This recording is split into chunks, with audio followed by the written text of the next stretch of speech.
आप सभी का बहुत बहुत अभिनंदन है संस्कृत कक्षा में। आज हम कक्षा 9वीं का सेमुसी प्रथमो भाग नामक जो पाठ्य पुस्तक है उसका पर्यावरणम नामक पाठ का अध्ययन करेंगे। सर्वेषां संस्कृत सेवकानां कृते नमो नमः। संस्कृत कक्षायां सर्वेषां स्वागतमस्ति। पठतु संस्कृतं, वदतु संस्कृतं, लिखतु संस्कृतम्। एकादशः पाठः पर्यावरणम। कक्षा 9वीं का जो आपका परिवर्तित पाठ्यक्रम है उसमें पर्यावरणम नामक जो पाठ है उसका आज हम परिचय पढ़ते हैं। पहले प्रस्तुतोऽयं पाठ्यांशः, प्रस्तुत यह पाठ्यांश पर्यावरणम पर्यावरण विषयकः लघु निबंधो अस्ति। यह एक पर्यावरण विषयक लघु निबंध है। अत्याधुनिक जीवन शैल्याम, आधुनिक जीवन शैली में प्रदूषणम प्राणिनाम पुरतः, प्रदूषण प्राणियों के सामने अभिशाप रूपेण समायातम, एक शाप के रूप में आया है। प्रदूषण से अनेक सारी समस्याएं पैदा होती हैं। नदीनाम वारीम, नदियों का जो पानी है, जो जिसे हम निर्मल पानी कहते थे, नदियों का बहता हुआ कलकल करता हुआ जो पानी है वह मलिनम संजातम, लेकिन आज प्रदूषण की वजह से वह मलिनम संजातम, मैला हो गया है, दूषित हो गया है। शनै शनै धरा निर्वनम जायमानम अस्ति, धीरे धीरे जो धरती है वह निर्वनम जायमानम अस्ति, वनों से रहित हो रही है। यंत्रेभ्यो निस्सरत वायुना, कल कारखानों से, मशीनों से निकलने वाली वायु से, हवा से जो बहुत दूषित होती है। पर्यावरणम विषाक्तम, पर्यावरण को विषाक्त करके रुजाकारकम, रोग कारक होती है, अनेक प्रकार के रोगों को पैदा करने वाली होती है। वृक्षाभावात, और पेड़ों के अभाव से, प्रदूषण कारणात च, और प्रदूषण के कारण से, एक तो प्रदूषण बहुत हो रहा है, ऊपर से वृक्षों का अभाव हो रहा है, वृक्षों को काटा जा रहा है, उस वजह से भी बहूनाम पशु पक्षिणाम जीवनमेव, बहुत सारे पशु पक्षियों का जीवन ही संकटापन्नम दृश्यते, संकटग्रस्त हो दिखाई दे रहा है। वनस्पति नाम अभाव दशायाम, वनस्पतियों के कमी की स्थिति में न केवलम वन्य प्राणी नाम, न केवल जो जंगल में रहने वाले प्राणी हैं, जीव जंतु हैं उनकी, अपितु अस्माकं समेषामेव, अपितु हम सभी के ही जीवन स्थातुम न एव शक्यते, जीवन को धारण करने में समर्थ नहीं हो रहे हैं। हम बहुत सारी समस्याओं का सामना कर रहे हैं प्रदूषण की वजह से। पादपाः, जो पौधे होते हैं वो अस्मभ्यम न केवलम शुद्ध वायुमेव यच्छन्ति, न केवल हमारे लिए शुद्ध वायु प्रदान करते हैं, अपितु ते अस्माकं कृते, बल्कि वो हमारे लिए जीवने उपयोगाय, जीवन में उपयोग करने के लिए, पत्राणि, पत्ते, पुष्पाणि, फूल, फलानि, अनेक सारे फल, काष्ठानि, लकड़ियाँ, औषधीन, बहुत सारी औषधियाँ, दवाएं, छायाम च वितरन्ति, और छाया भी देते हैं। अस्मात् हेतु हो, हमारे लिए, अस्माकं कर्तव्यम, हमारा कर्तव्य, इसके लिए हमारा कर्तव्य, अस्ति यानी कि है, यत्कि वयम वृक्षारोपणम, कि हम वृक्षारोपण, तेषाम संरक्षणम, उनका संरक्षण, जल सूचिताकरणम, पानी को शुद्ध करने के लिए, पवित्र करने के लिए, ऊर्जायाः संरक्षणम, और ऊर्जा का संरक्षण करें, जैसे कि सौर ऊर्जा है, जल ऊर्जा है, इस प्रकार से हम इसका संरक्षण भी कर सकते हैं। उद्यान तड़ागादि नाम, जो बहुत सारे बगीचे हैं, तालाब हैं, उनको शुचितापूर्वकम, शुद्धता के साथ में, पर्यावरण संरक्षणार्थम, पर्यावरण के संरक्षण के लिए, प्रयत्नम कुर्याम, हमें प्रयत्न करने चाहिए। अनेनैव, इसके द्वारा ही, जब हम इनको शुद्ध करेंगे तो उसके द्वारा ही क्या होगा, अस्माकं सर्वेषां जीवनम, हम सभी का जीवन, अनामयम, रोग रहित, सुखावहंच भविष्यति, और बिल्कुल सुखी होगा। यदि हम पर्यावरण को स्वच्छ नहीं रखेंगे, साफ नहीं रखेंगे, तो वह हमारे लिए भी नुकसानदायक होगा। तो अब हम पाठ का अध्ययन करते हैं। प्रकृति ही समेषां प्राणिनां संरक्षणाय यत्तते, प्रकृति सदैव सभी प्राणियों के संरक्षण के लिए प्रयास करती है। समेषां प्राणिनां संरक्षणाय, सभी प्राणियों के संरक्षण के लिए कोशिश करती है। इयं सर्वान् पुष्णाति, ये सभी को पुष्ट करती है। विविधई प्रकारई, अनेक अनेक प्रकारों से सभी को पुष्ट करती है, पोषण देती है। सुख साधनई च तर्पयति, और सुख साधनों के द्वारा हमें तर्पित भी करती है। पृथ्वी, जल, तेज, वायु, आकाश, यानी कि पृथ्वी, पानी, अग्नि, हवा और आकाश। अस्याः प्रमुखानि तत्वानि, इसके 5 प्रमुख तत्व हैं। 5 प्रमुख तत्वों से प्रकृति बनी है, 5 प्रमुख तत्वों से हमारा शरीर बनता है, पंचभौतिक तत्वों से। तान्येव, उनसे ही मिलित्वा, यानी मिल करके, पृथक्तया वा अस्माकं पर्यावरणं रचयन्ति, इनके से मिल करके ही हमारे पर्यावरण का निर्माण होता है, पर्यावरण बनता है, हमारा शरीर भी इसी से बनता है। आव्रियते परितः समन्तात लोकः अनेन इति पर्यावरणम, यह परिभाषा है पर्यावरण की, कि जो समस्त ओर से, समन्तात, समस्त लोक को चारों ओर से आवृत करता है। अनेन इति पर्यावरण, इसी वजह से इसको पर्यावरण कहते हैं, क्योंकि यह चारों ओर से आच्छादित रहता है, ढका हुआ, कवर करता है पूरी प्रकृति को, इस वजह से इसे पर्यावरण कहते हैं। यथा, जैसे अजात शिशुः, अजन्मा बच्चा, मातृगर्भे, माँ के पेट में सुरक्षितः तिष्ठति, सुरक्षित रहता है। तथैव मानवः, उसी प्रकार से मनुष्य, पर्यावरण कुक्षौ, पर्यावरण के पेट में, गर्भ में सुरक्षित रहता है। परिष्कृतम प्रदूषण रहितम च पर्यावरणम, परिष्कृत, साफ, प्रदूषण रहित पर्यावरण जो होता है वह अस्मभ्यम सांसारिक जीवन सुखम, हमारे लिए सांसारिक जीवन सुख, सद्विचारम, अच्छे विचार, सत्य संकल्पम, सत्य संकल्प, मांगलिक सामग्रींच प्रददाति, और मांगलिक सामग्रियां प्रदान करता है, बहुत सारी चीजें देता है। सांसारिक जीवन सुख, सद्विचार, सत्य संकल्प, मांगलिक सामग्री प्रदान करता है, यही पर्यावरण शुद्ध और परिष्कृत होता है। तो प्रकृति कोपई, प्रकृति के क्रोध से आतंकितो जनः, भयभीत हुआ व्यक्ति, किम कर्तुम प्रभवति, क्या कर सकता है। यदि प्रकृति क्रोध करती है तो मनुष्य उसके सामने कुछ नहीं कर सकता है। जल प्लावनई, बाढ़ के द्वारा, अग्नि भयई, बहुत तेज भीषण आग लग जाती उसके भय से, भूकंपई, भूकंपों के द्वारा, वात्याचक्रई, तूफानों के द्वारा, उल्कापात आदि भीष्च, और उल्कापिंडों के गिरने आदि के द्वारा, संतप्तस्य मानवस्य, इनसे सताए हुए मनुष्य का, क्व मंगलः, कैसे मंगल हो सकता है।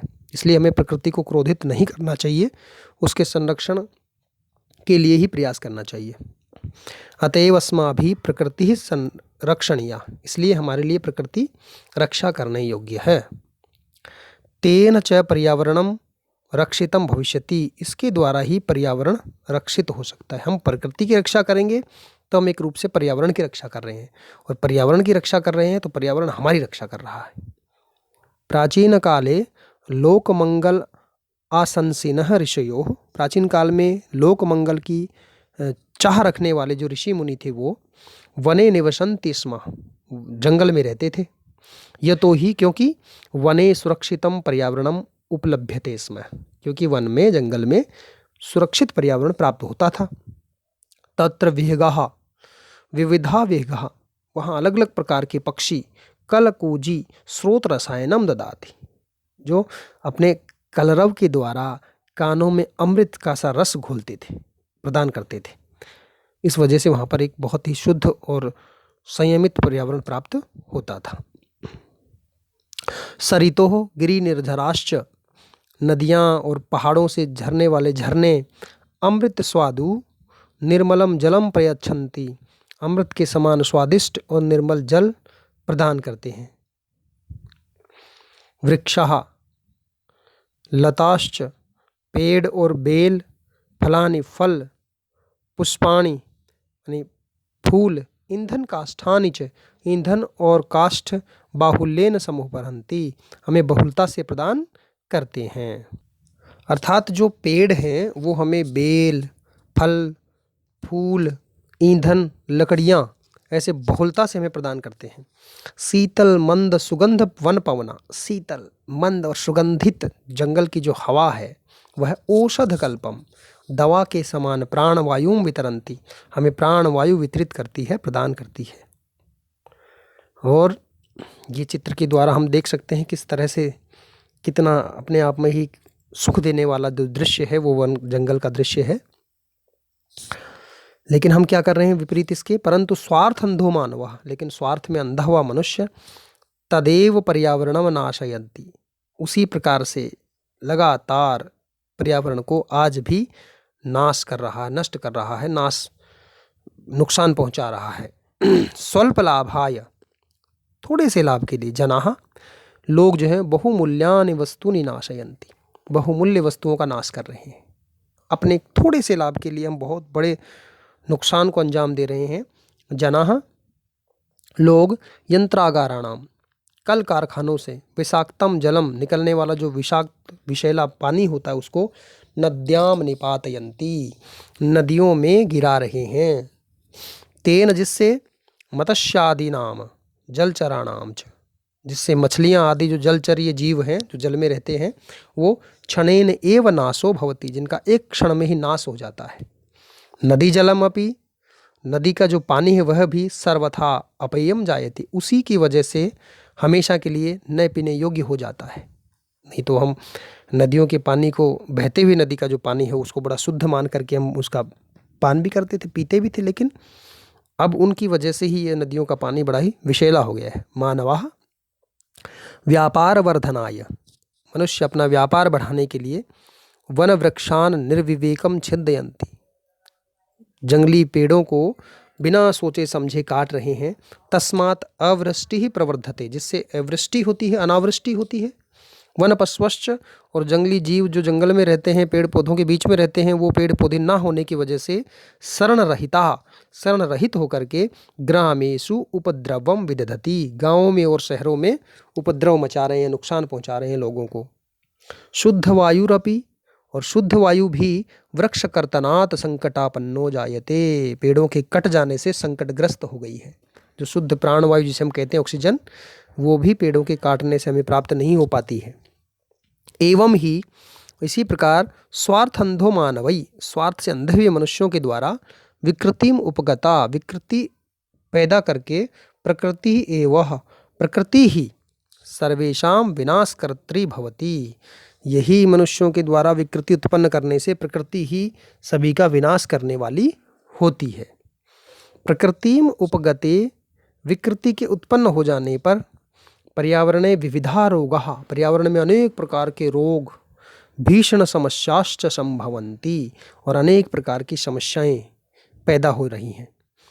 तत् सर्वम इदानीम चिंतनीयम प्रतिभाति, तत् इसलिए यह सब बहुत ही चिंतनीय है, इन पर हमें चिंतन करना चाहिए, मनन करना चाहिए।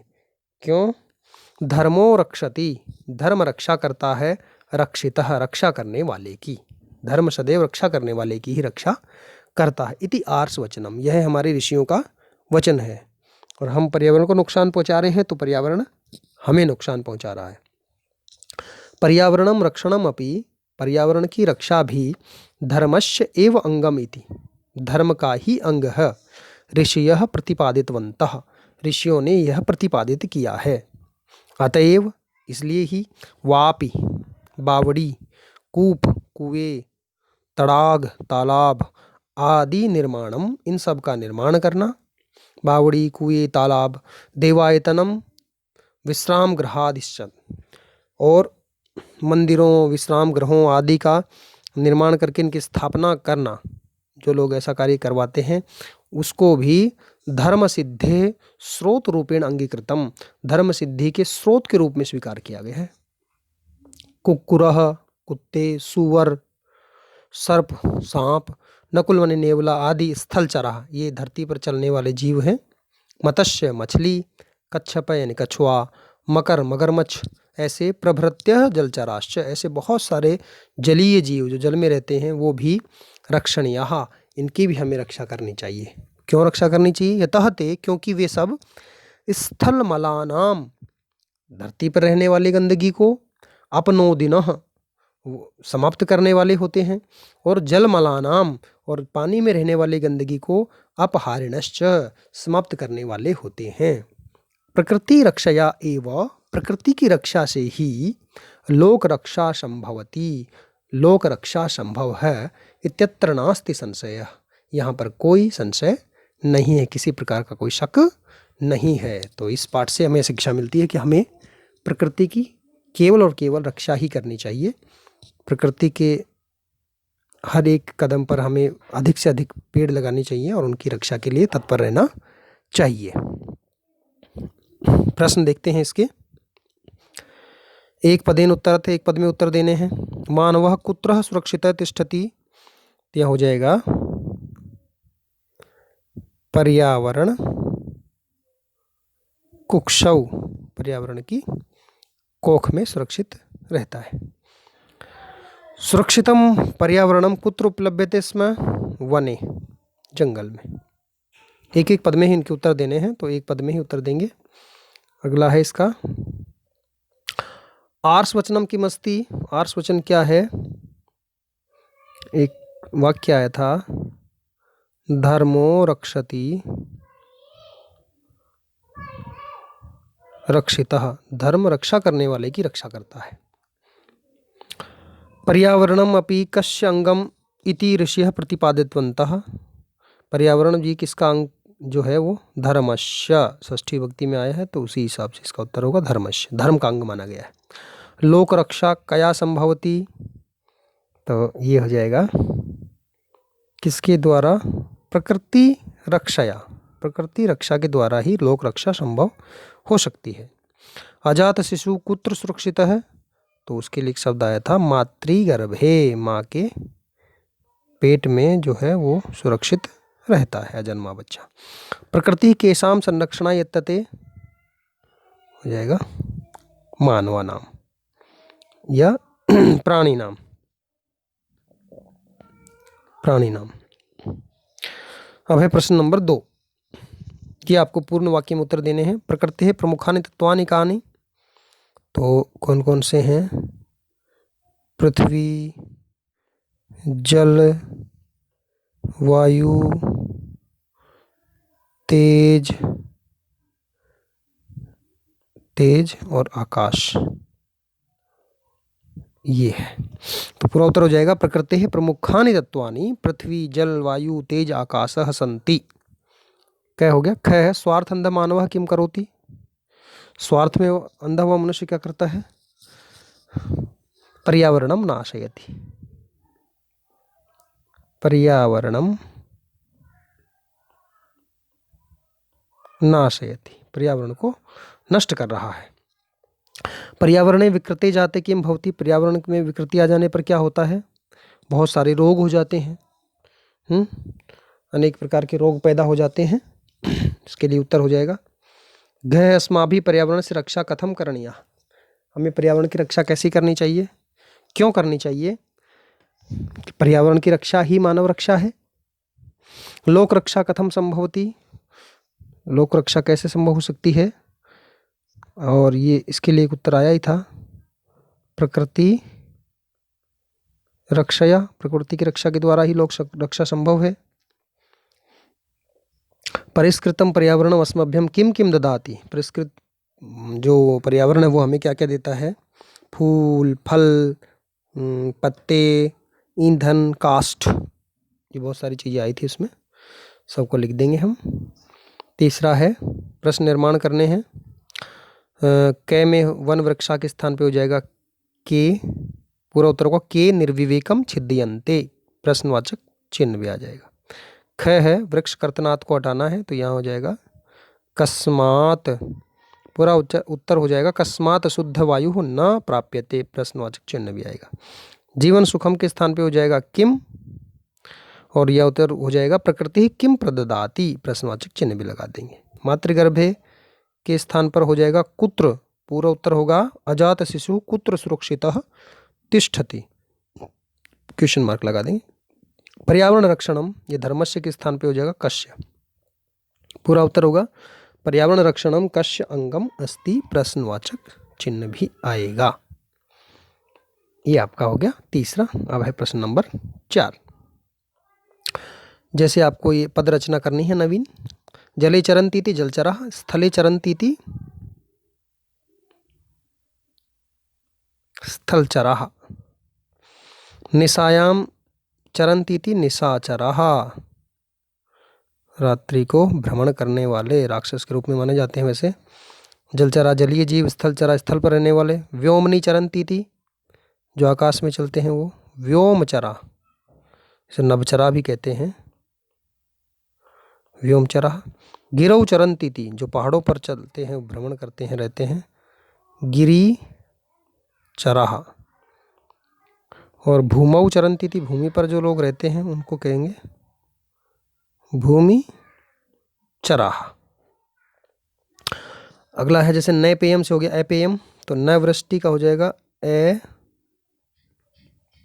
वृष्टि, और न सुखम से हो जाएगा ए सुखम, न भाव से हो जाएगा अभावः, और न पूर्ण से हो जाएगा अपूर्णः। ये आपके हो गया चौथा। पांचवा देखते हैं, जैसे ये बन गया विकृति, इसे बनेगा, ये बनेगा प्रगति। दृश्य धन कति से बनेगा दृष्टि, दृष्टि बनेगा। गम धन गति से गति, और मन धन कतिन से बन जाएगा मति। सम धन गति से हो जाएगा शांति, और भी धन कितन से हो जाएगा भीति।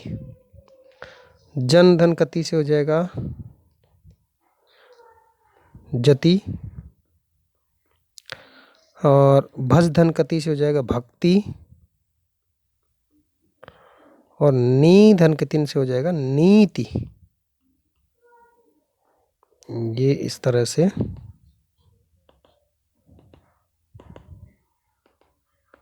आपके रूप बन गए। अगला प्रश्न देखते हैं, छठा है, वचन परिवर्तित करना है। जैसे यहाँ पे इसको बहुवचन बदलना था, तो मानवः का हो गया मानवः, नाशयति का हो गया नाशयन्ति। यहाँ पे बहुवचन बदलना है, संतप्तस्य मानवस्य के स्थान पे हो जाएगा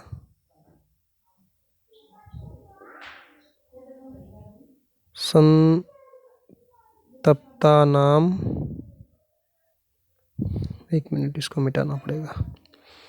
ये हो जाएगा संतप्तानाम मानवानाम। ठीक है, एक वचन बदलना है, मानवः का हो जाएगा मानवः, और भवन्ति का हो जाएगा भवति। यहाँ भी एक वचन में वनवृक्षः का हो जाएगा वनवृक्षः, और छिद्यन्ते का एक वचन हो जाएगा छिद्यते। द्विवचन बदलना है, गिरी निर्झरौ, और ये हो जाएगा प्रयच्छतः। यहाँ बहुवचन में करना है, ये हो जाएगा सरितः, और ये हो जाएगा प्रयच्छन्ति। इस तरह से बन जाएगा आपका छठा। यहाँ वाक्य में प्रयोग करने हैं आपको, इसमें ये आपको वाक्य में प्रयोग करने हैं 5। सातवां है, इसमें आपको उपसर्ग बताने हैं। संरक्षणाय में सम है, प्रभवती में प्र। इसी प्रकार से आगे शब्दों में से आपको उपसर्ग छाटने हैं, जो हम देख रहे हैं, इसका अभ्यास कर रहे हैं। इसमें हो जाएगा उप, इसमें हो जाएगा नी, समुपहरंती में हो जाएगा सम, वितरंती में वी, प्रयच्छन्ति में प्र उपसर्ग है, उपगता में उप, प्रतिभाति में प्रति उपसर्ग हो गया। यहाँ पे आपको समास विग्रह करना है। जैसे पत्रम पुष्पम च, यहाँ दूसरा हो जाएगा लता वृक्षः च, यह हो जाएगा पशु पक्षी च, यह हो जाएगा कीट